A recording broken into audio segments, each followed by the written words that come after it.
I am Neil Lartos. I am the next Abdullah, and I'm gonna make you the next Neville Goddard. Okay, now in all seriousness, guys, look.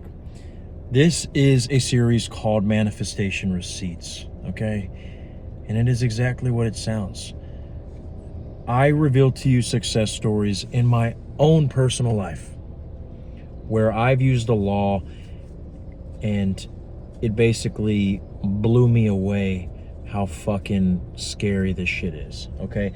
Now, this one is about a girl who we were basically a thing, but she had a boyfriend. And in other words, in the manifestation community, a 3P, okay?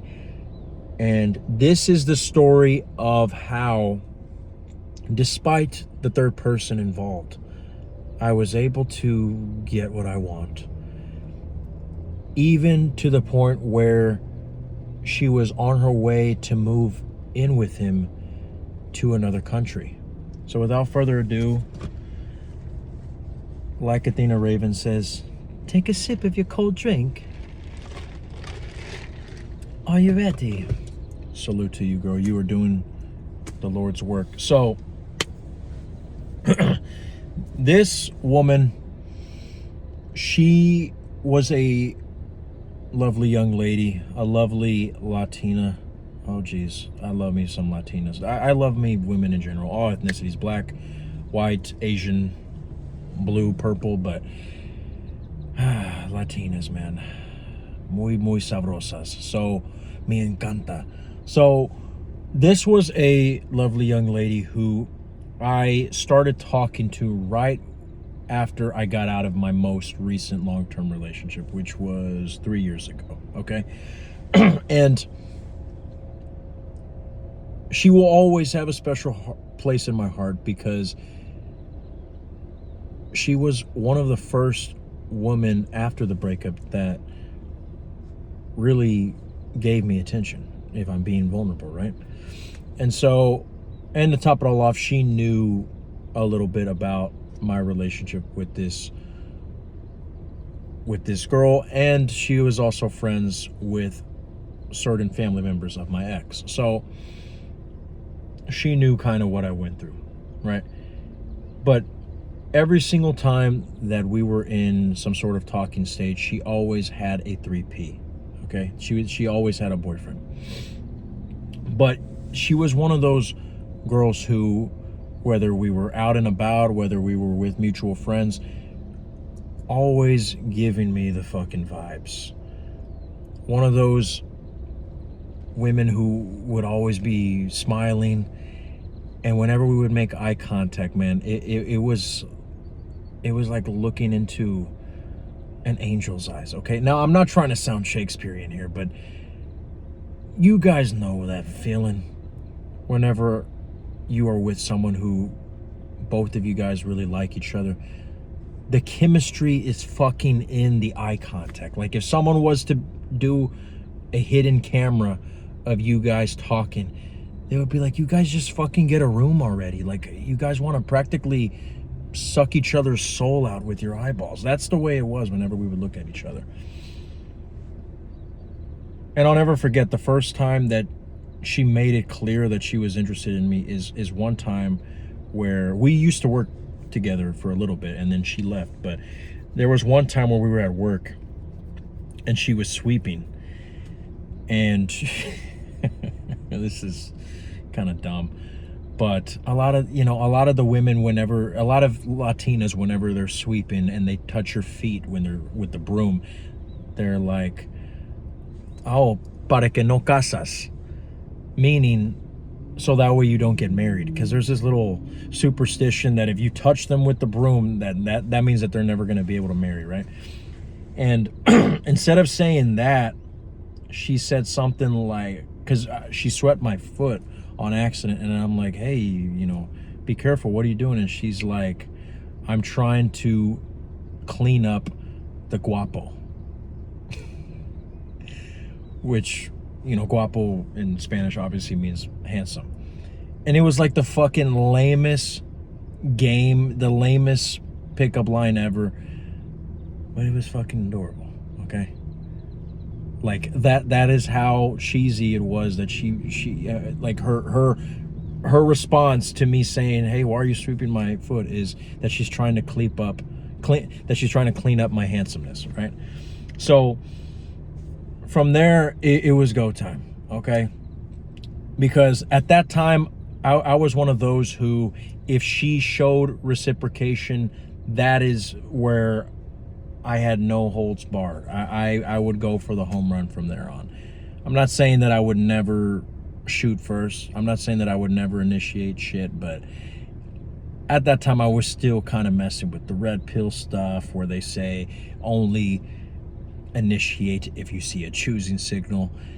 Well, this young woman was definitely giving me choosing signals. She was, Netflix, I choose you. She was Ash Ketchum, I choose you, Pikachu, everything, bro. So definitely putting me in her Pokeball. Well, actually, I was putting her in my Pokeball. Well, let's go ahead and continue the story. So fast forward to maybe a few months later, right? And we ended up becoming sort of like a scandalous little affair behind the scenes, even though I knew that she had a boyfriend. And every single time it just became more and more naughty, okay? And I'll spare the demonetizational details. I'm pretty sure you guys can imagine. But, sending me nudes, okay? Doing naughty things en el trabajo that no puedo decirte, okay? Mándale HR, right? Call HR. But the point is, she was basically the captain of my SP team, okay? She was running the team to the World Cup, all right? So it got to the point where out of nowhere she tells me that she's going to be going to live with her boyfriend in another country, right? And at this time, I was full head in on manifestation. I think this was around the time where I started understanding, I started really getting the ropes of law of assumption, Neville Goddard, all that. And because we had such great connection,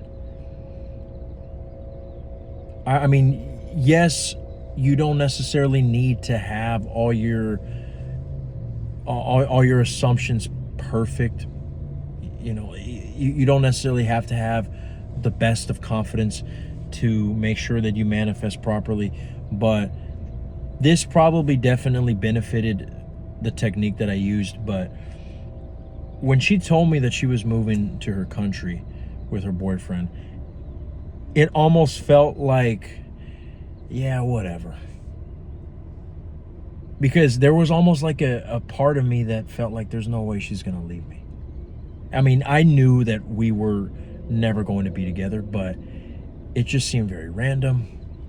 And no matter how close it got to the date of her move, of her move date, of her departure, where she was supposed to leave, usually you would get that feeling in your stomach like, oh shit, time's almost running out.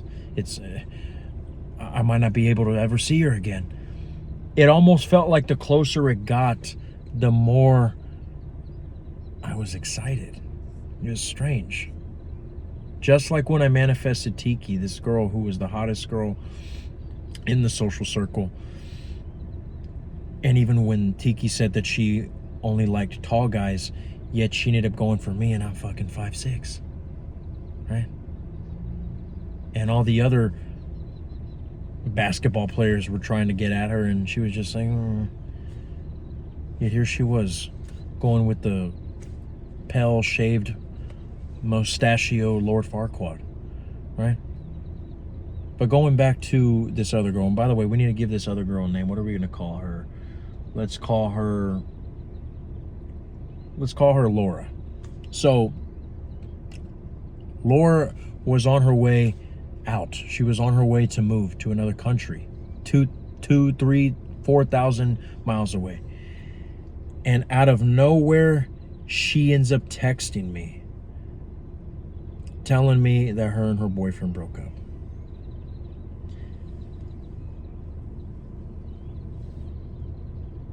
And from there on out, I almost lost it. I was like, what the living fuck? Because, I mean, I used to be a guy who I would never even win the spelling bee. Okay, I would get kicked out at the first word. You know, how do you spell apple? APL. You know, it's just like they would. I mean, they might as well have fucking kicked me out of elementary school. Right? I was a dumbass. But the first try I get at manifesting her to remain in the country and to not be... I honestly didn't even try to manifest her to break up with her boyfriend, but not only did I get to keep her, not only did I get to keep her from moving, but she ended up... The 3P got out of the picture. All because I just had an intuition. I didn't even say, she's not moving away. She's not moving away. We're in Barbados. We're in Barbados. No. Because my self-concept was so high, her saying that she was moving to another country with her boyfriend was laughable. And let's just say that we still are having a great time. But again, we're trying our best to keep this PG-19 rated. So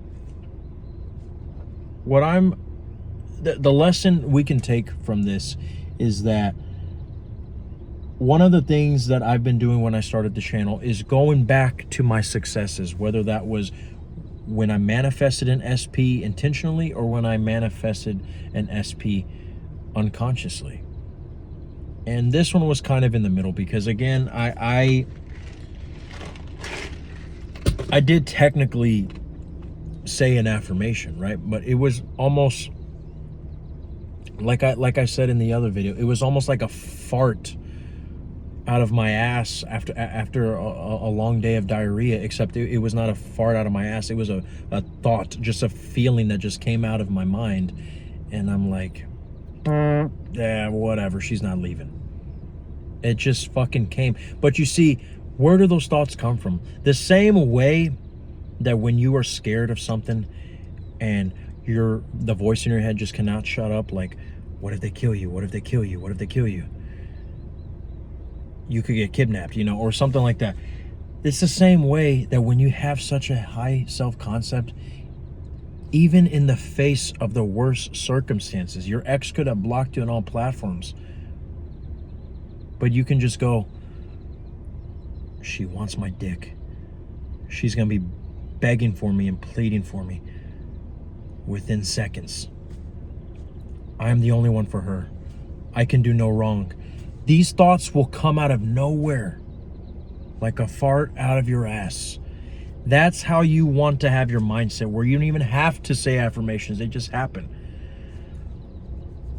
One thing I will say is, before any of this happened, because I was already into the law, how did I get my self-concept to the point where I was just farting the right thoughts?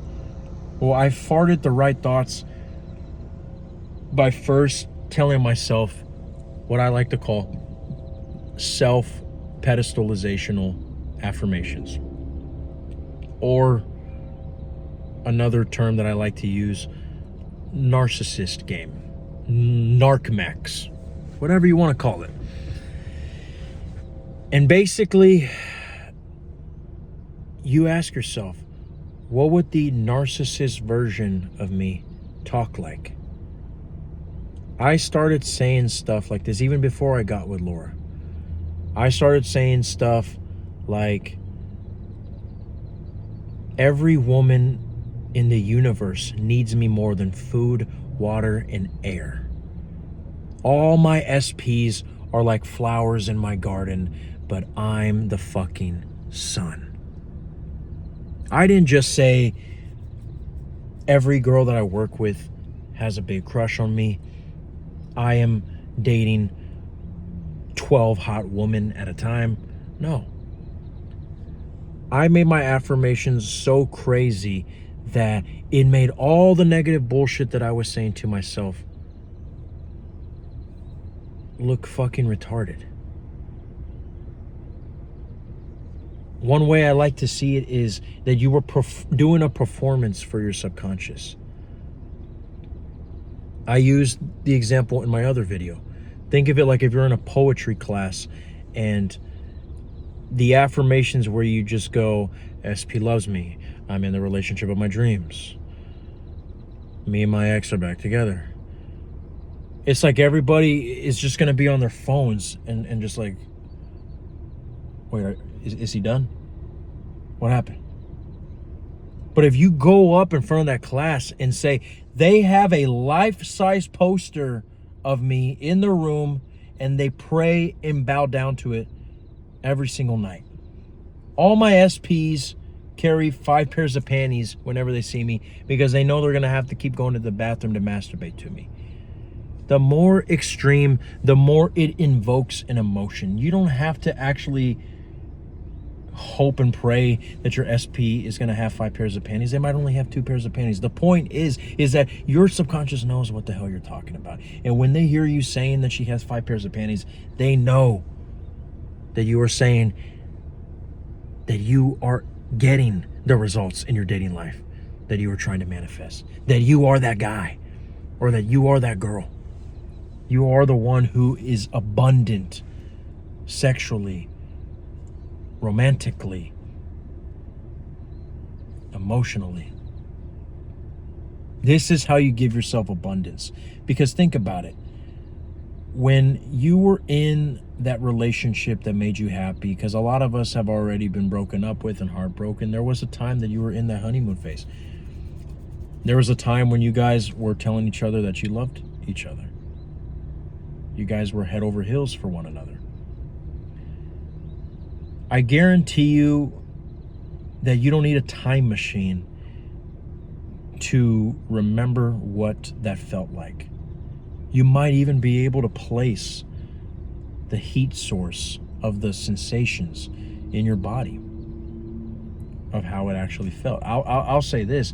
When I was in the peak of emotion and sensation in my relationships, it was like this feeling very similar to when my mother as a young child was about to get me a PSP, or when I really, really wanted this Nerf gun for Christmas back when I was 12 years old, just like the Red Ryder BB gun, but except it's a Nerf rifle.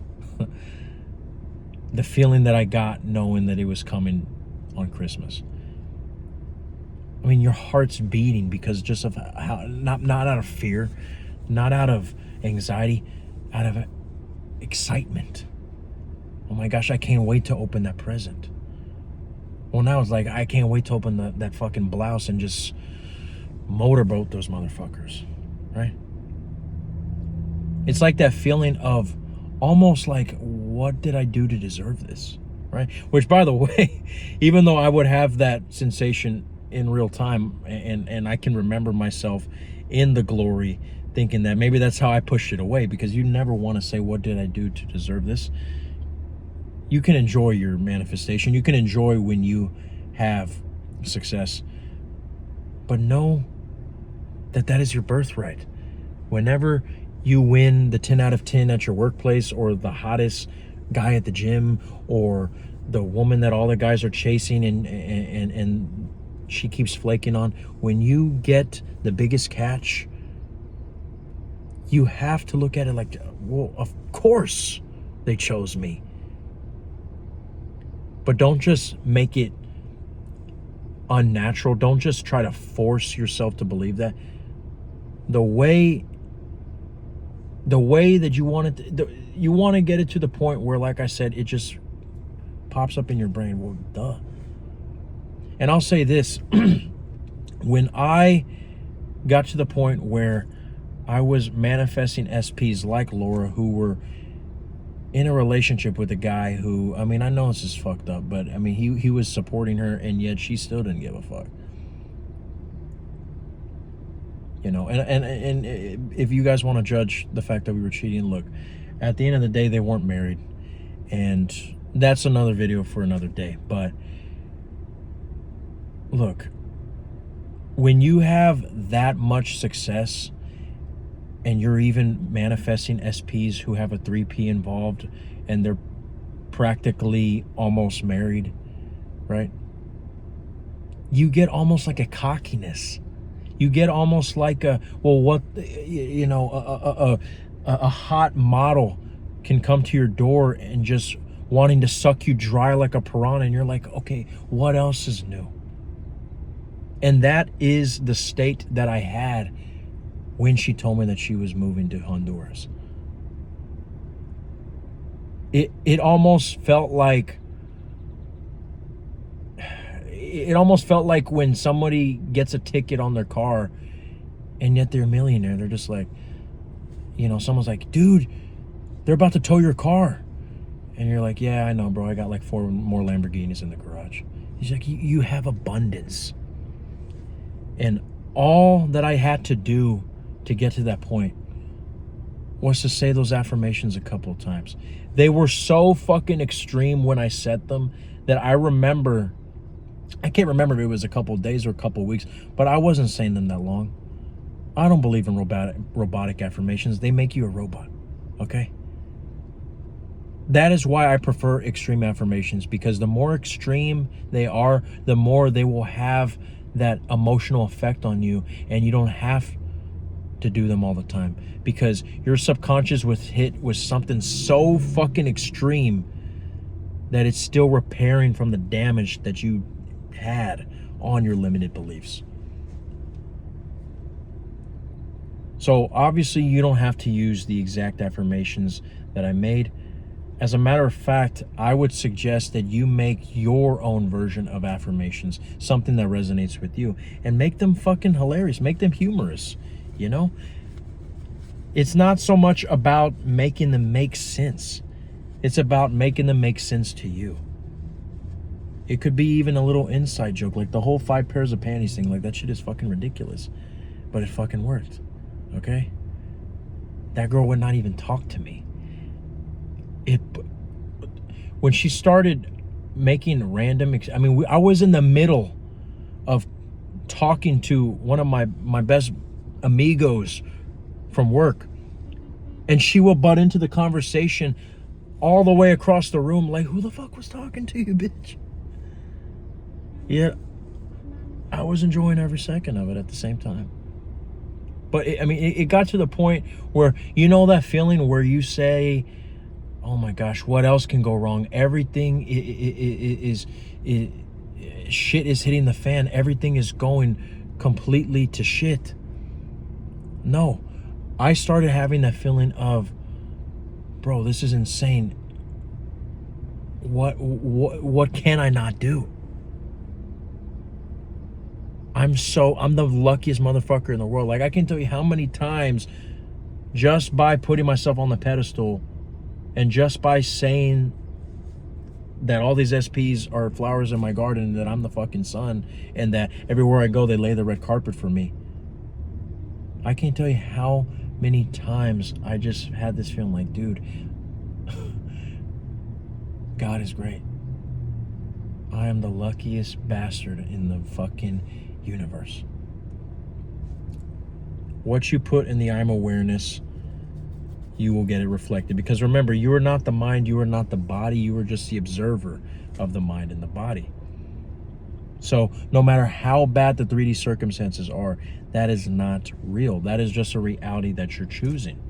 But when you realize that you can choose the reality of whatever it is you want to put in your imagination, just like you think that you're the character that has been going to the 9 to 5 every single day at your job, and who is a fan of Bad Bunny and listens to him all the fucking time. That is just the character that you think you are. But when you shift to only focusing on the imagination, the same way that you believe all these 30 years of your life that you were the character, the human that you perceive and that you see in the mirror, is the same way that you can shift and go, no, I'm actually this guy that I see in my imagination. Because if you're not the mind, if you're not the body, and you're not the imagination, if you're just the observer of all those things, if you can spend 30 years thinking that you are the mind and the body, then you can shift and do another 30 thinking that you are your imagination. Let that sink in. I am Neil Arthos. This is all that the I'm Awareness had to say. And I know you're going to be okay.